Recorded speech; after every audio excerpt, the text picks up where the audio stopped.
کہتے ہیں کہ بٹو گے تو کٹو گے، میں بھی کہتا ہوں کہ بٹو گے تو کٹو گے۔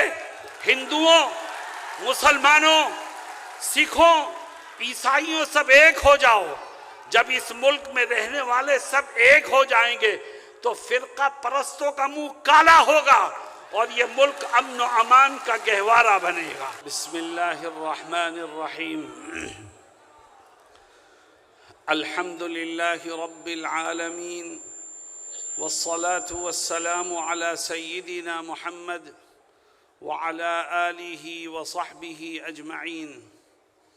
اما بعد، اعوذ باللہ من الشیطان الرجیم، بسم اللہ الرحمن الرحیم۔ ولا تهنوا ولا تحزنوا وأنتم الأعلون إن كنتم مؤمنين، صدق الله مولانا العظیم۔ حضرت صدر محترم، جمعیت علماء بہار کے ذمہ داران اور صوبے کے کونے کونے سے آئے ہوئے لوگوں، میں آپ کو اس بات کا یقین دلانا چاہتا ہوں کہ جو اللہ پر ایمان رکھتا ہے وہ کبھی حالات سے مایوس نہیں ہوا کرتا۔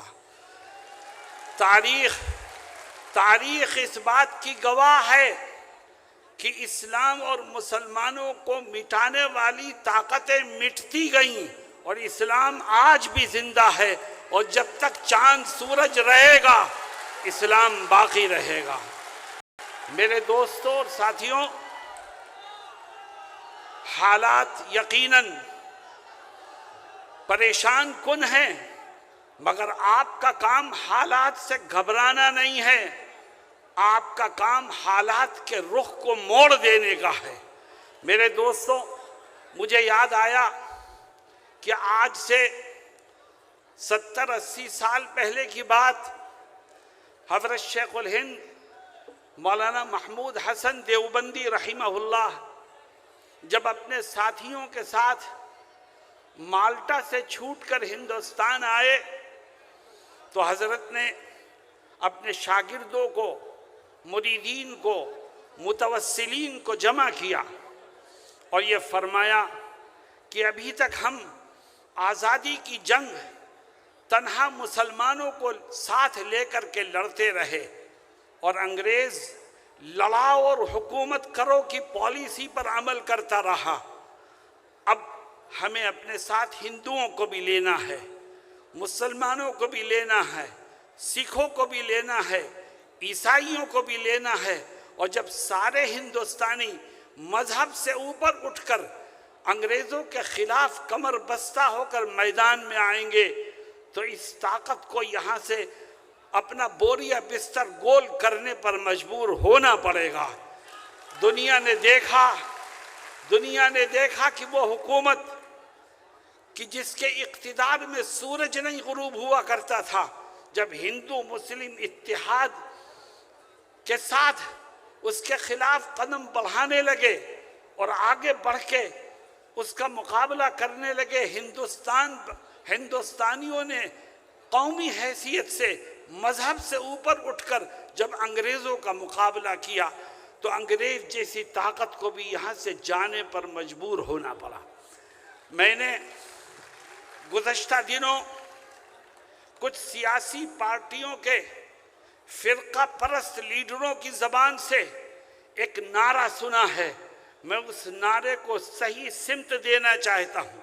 وہ کہتے ہیں کہ بٹو گے تو کٹو گے، میں بھی کہتا ہوں کہ بٹو گے تو کٹو گے۔ ہندوؤں، مسلمانوں، سکھوں، عیسائیوں سب ایک ہو جاؤ۔ جب اس ملک میں رہنے والے سب ایک ہو جائیں گے تو فرقہ پرستوں کا منہ کالا ہوگا اور یہ ملک امن و امان کا گہوارہ بنے گا۔ آج ملک کو بانٹنے کے لیے، آج ملک کو تقسیم کرنے کے لیے نئی کوششیں ہو رہی ہیں۔ جمعیت علماء نے آپ کو آواز دی ہے، جمعیت اس ملک کی رکھوالی کرتی ہے۔ جمعیت کے بزرگوں نے اس ملک کی آزادی کے لیے وہ قربانیاں دی ہیں کہ جس کی مثال دنیا کی کوئی قوم پیش نہیں کر سکتی۔ آج ہمارے بزرگوں کے بنائے ہوئے کانسٹیٹیوشن کو، آئین کو بدلنے کی کوشش ہو رہی ہے۔ یاد رکھو، جب تک اس ملک کا سیکولر آئین باقی رہے گا اس وقت تک یہ ملک متحد رہے گا، اور جب ملک کا سیکولر آئین ختم ہو جائے گا تو یہ ملک بھی ٹکڑوں میں تقسیم ہو جائے گا۔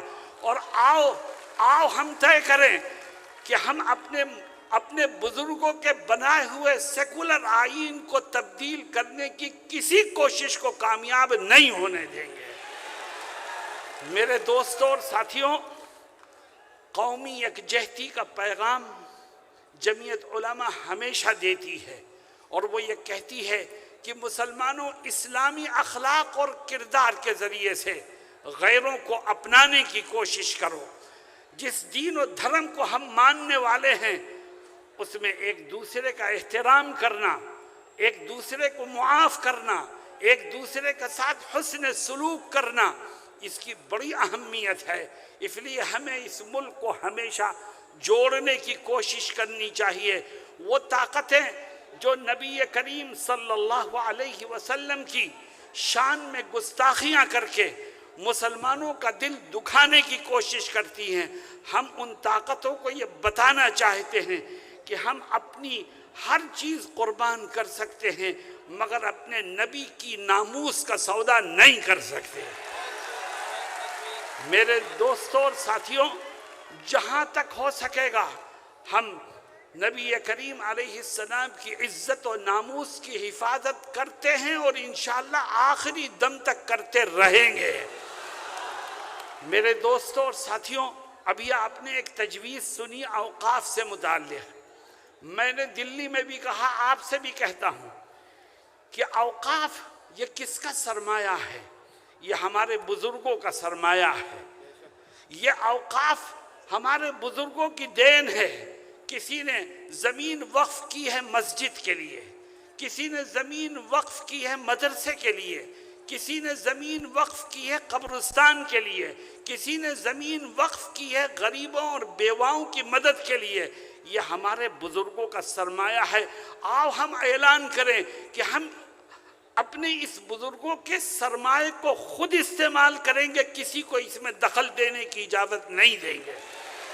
ہمارے بزرگوں کا سرمایہ ہے، ہم اس کی حفاظت کریں گے، ہم اس سے فائدہ اٹھائیں گے، ہم اس کو استعمال کریں گے۔ ہاں، اگر کسی جگہ کوئی وقف پراپرٹی کا غلط استعمال کرتا ہے تو حکومت اب قانون کے مطابق اس کے خلاف کارروائی کرے، وہ مجرم ہے اس کو سزا دے، لیکن قانون وقف پراپرٹی کے سلسلے میں کوئی ترمیمی بل لانا، اس کو ہم یہ سمجھتے ہیں کہ یہ ترمیمی بل در حقیقت وقف پراپرٹی کے غلط استعمال کو قانونی جواز دینے کی کوشش ہے، جس کو کبھی کامیاب نہیں ہونے دیا جائے گا انشاءاللہ۔ میرے دوستوں اور ساتھیوں، مدارس کے سلسلے میں بھی بات آپ نے سنی۔ حقیقت یہ ہے کہ آج اگر یہ دیش آزادی کا سانس لے رہا ہے تو یہ انہی مدارس سے نکلے ہوئے جیالوں کی قربانیوں کا نتیجہ ہے۔ اگر ہمارے بزرگ اور دارالعلوم دیوبند کے اکابر اس دیش کی آزادی کے لیے قربانیاں نہ دیتے تو آج بھی یہ دیش غلامی کی زنجیروں میں جکڑا ہوتا۔ میرے دوستوں اور ساتھیوں، جمعیت علماء نے آپ کو آواز دی ہے، اور جمعیت کے صدر محترم حضرت مولانا ارشد مدنی مدد اللہ العالی آپ کے سامنے تشریف فرما ہیں۔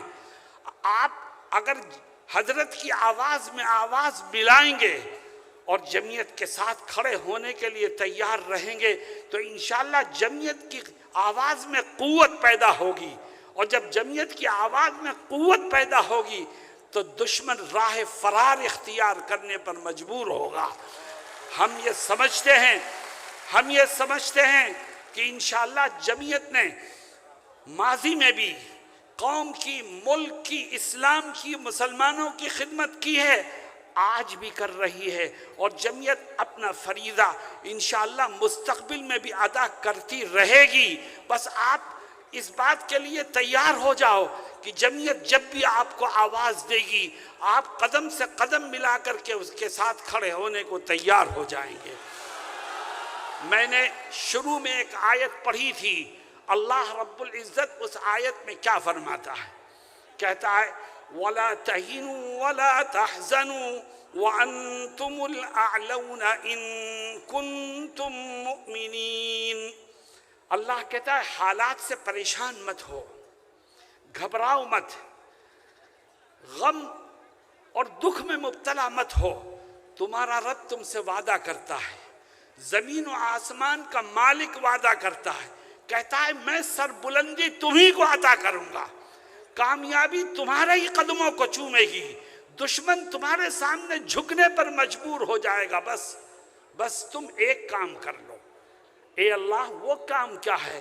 فرماتا ہے تم پکے سچے مومن بنو، میں دشمنوں کو تمہارے سامنے جھکنے پر مجبور کر دوں گا۔ تم مضبوطی سے ایمان کے دامن کو تھامو، اللہ رب العزت کامیابی کے راستے تمہارے لیے غیب سے کھولتا چلا جائے گا۔